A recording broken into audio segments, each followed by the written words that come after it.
Kata siapa hari Minggu itu hari untuk bermalas-malesan? Kata siapa hari Minggu itu hanya cocok untuk orang yang kerja, terus istirahat di rumah, mager-mageran di rumah. Enggak harus gitu kok. Lu bisa mengisi kegiatan positif lu untuk apa aja. Salah satunya yaitu adalah memperhatikan salah satu emiten yang lagi hits banget, yang lagi naik daun banget, dan ada kantornya di seluruh Indonesia. Tidak lain dan tidak bukan adalah BBRI.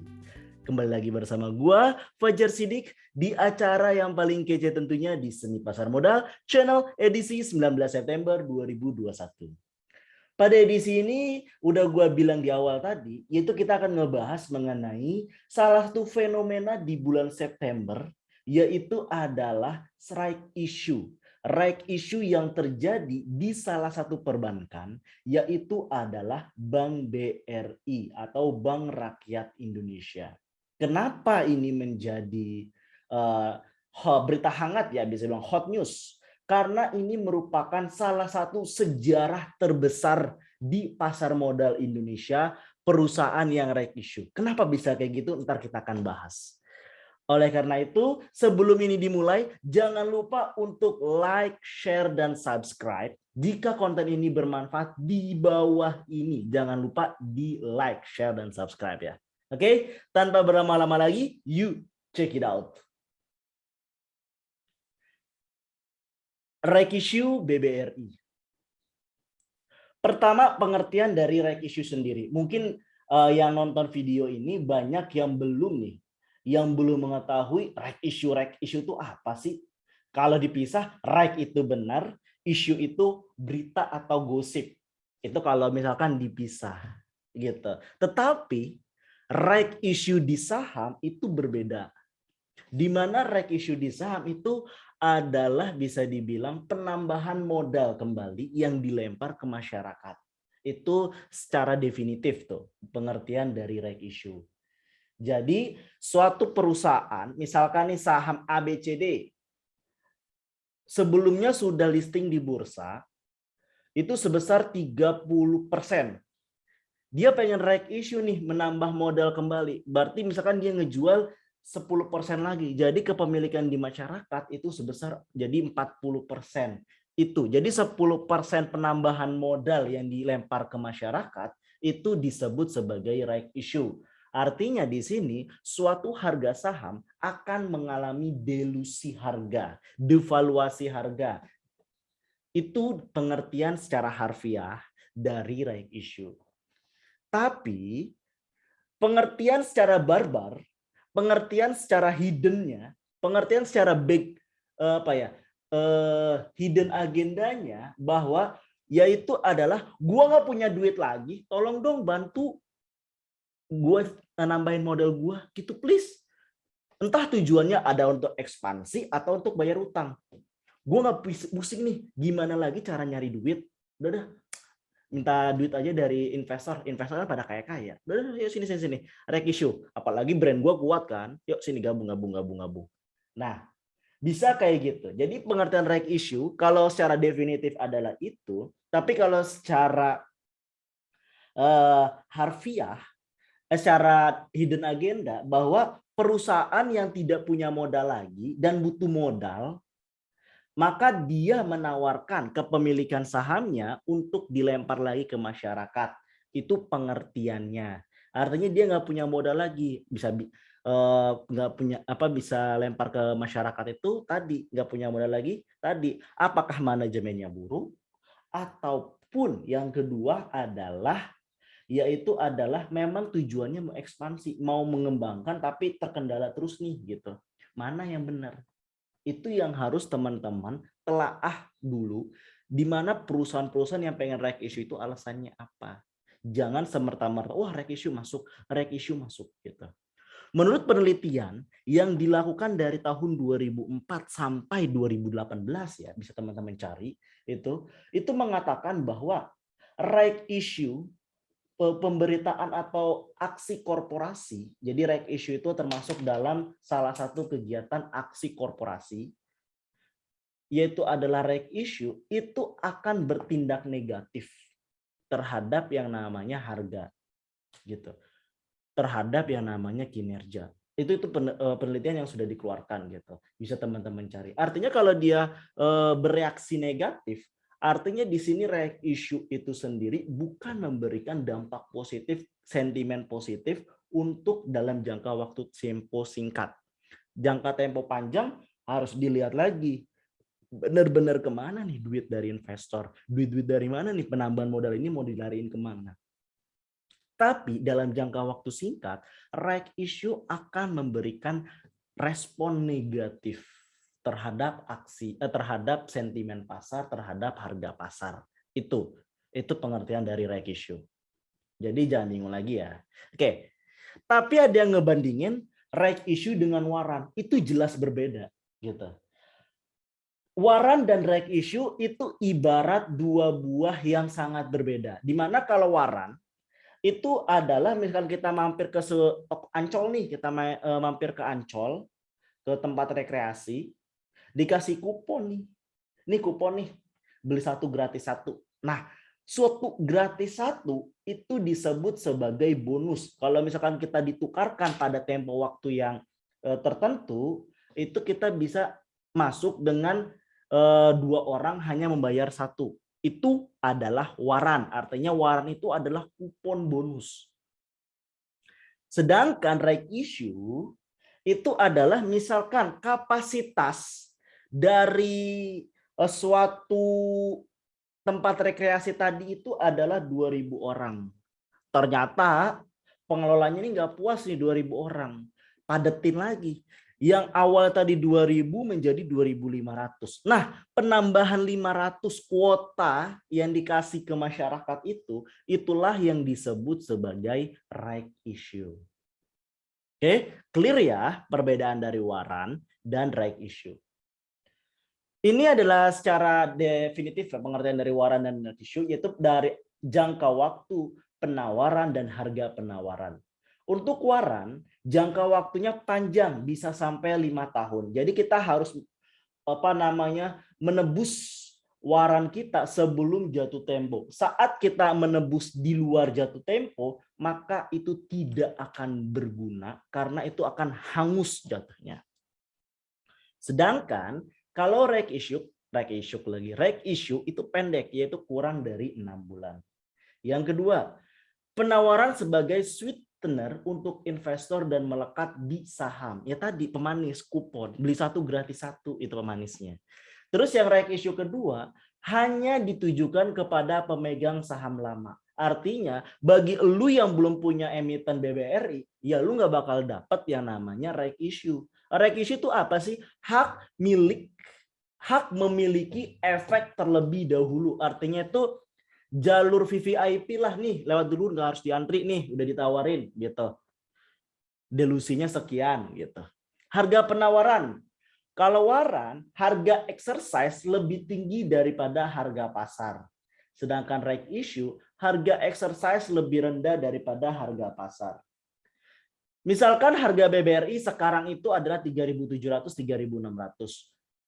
Dan harga right issue pasti di bawah harga pasarnya saat ini. Artinya kalau sekarang itu adalah 3.400. Itu. Jadi right issue itu selalu di bawah harga pasarnya saat ini. Adapun keuntungan dan kerugian menerbitkan saham ataupun right issue. Yang pertama keuntungannya nih, tidak ada perhitungan suku bunga seperti pada pinjaman karena dibayar dalam bentuk dividen. Dividen itu bagi yang belum tahu adalah bagi hasil, di mana dividen itu biasanya dibagikan pada saat rapat umum megang saham. Keputusannya itu kapan, berapa besarannya itu di rapat umum megang saham. Umumnya suatu perusahaan itu akan membagikan dividen itu adalah minimal 1 kali, ada yang 3 kali bahkan dalam 1 tahun. Jadi tinggal kita cari mana yang cocok dengan profil resiko kita. Yang kedua adalah tidak membutuhkan jaminan, hanya iming-iming manis yang dibutuhkan. Yang ketiga, untung maupun rugi pihak manajemen perusahaan hanya berhubungan dengan pemilik saham, tidak dengan pihak lain. Itu. Sedangkan kalau kerugiannya, jika pembayaran dividen terlambat, dibayar, maka publik akan menangkap itu sebagai sinyal negatif. Yang kedua, biaya cetak kertas saham tinggi dan dalam jumlah yang banyak. Yang ketiga, menerbitkan saham baru harus dibahas dalam rapat umum pemegang saham yang telah dilaksanakan pada beberapa waktu yang lalu, sudah diumumkan gitu, akan right issue pada bulan September ini. Secara serius dan menyangkut persoalan waktu dan biaya, terutama untuk meyakinkan kepada pihak-pihak yang berkepentingan. Dan inilah jadwal right issue dari Bank BRI. Dari mulai tanggal efektif pernyataan, tanggal pencatatan recording date, hingga akhirnya tanggal pengembalian uang pemesanan saham, yaitu tanggal 29 September 2021. Ada waktu, sekarang kita ada di fase periode pendaftaran, pembayaran, dan pelaksanaan hamated. Hak memiliki efek terlebih dahulu. Itu hamated ya. Nah, silakan bagi teman-teman yang tertarik dan sudah punya emiten BBRI, silakan kalau pengen mengklaim hamated ini. Mengklaim BBRI yang lagi right issue ini. Kalau tidak, ya silakan jual. Itu aja, simple itu. Udah dicatat tanggal-tanggalnya? Jangan terlupa lagi, catat. Gitu. Jadi ini penting banget, apalagi untuk para investor dan trader. Tanggal-tanggal ini akan menjadi tanggal-tanggal aksi-aksi pasar, apakah ke arah positif ataupun ke arah negatif. Dan inilah yang harus lu perhatikan, attention benar-benar, yaitu adalah fakta mengenai right issue BBRI. Yaitu yang pertama, merupakan right issue perbankan atau bahkan perusahaan terbesar sepanjang sejarah Republik Indonesia. Kenapa? Karena dana right issue sekarang itu mencapai 41,15 triliun, belum ditambah dana inburg. Dana inburg itu adalah dana yang berasal dari aset dari pegadaian pemodalan, yaitu karena dia holding utama mikro. Sehingga kalau di total secara keseluruhan, dana right issue itu sebesar 90 triliun. Luar biasa nggak? Hamated sebesar 90 triliun. Harga hamated atau hak memiliki efek terlebih dahulu itu adalah 3.400 per saham dengan rasio 100:23. Artinya 100 lembar kepemilikan atau 100 slot kepemilikan saham di BBRI sebelum right issue itu akan memiliki hak hamated atau hak memiliki efek terlebih dahulu sebanyak 23 perusahaan. 23 lembar ataupun 23 lot. Jadi rasionya adalah 100:23. Lalu yang menarik adalah bergabungnya menjadi satu Pegadaian dan Permodalan Nasional Madani atau PNM di bawah naungan dari BBRI sebagai holding utama mikro.